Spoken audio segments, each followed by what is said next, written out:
तुम कभी किसी के माशूक हुए हो? आशिक हुआ जाता है, माशूक हुआ मतलब? छोड़ो, नहीं समझोगे।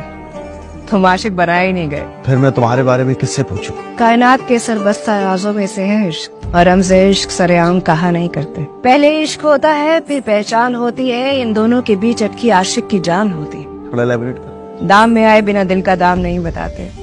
जो सदियों में ना समझ सका कोई आज ही सिखा दूं तुम्हें। मेरा ही कुछ भला हो जाए। मेरा जो भला हो रहा है उससे खास से मुतासिर लग रहे हैं ना। बिखरी हुई कहानी है तुम्हारी, एक बार खुद ही सुना दो। मेरी जिंदगी के पुर्जे जोड़कर जो खजाने की तलाश का नक्शा बनाने की कोशिश करे हो, नहीं मिलने वाला।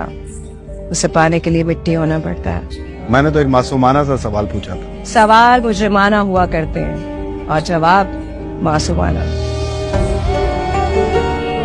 क्या पेश करूं, चाय या कॉफी? खून, किसी दुनियादार के अरमानों का खून। अपना खून कड़वा हो गया, पिया नहीं जाता डॉक्टर। अच्छा दोस्त, फिर मिलेंगे।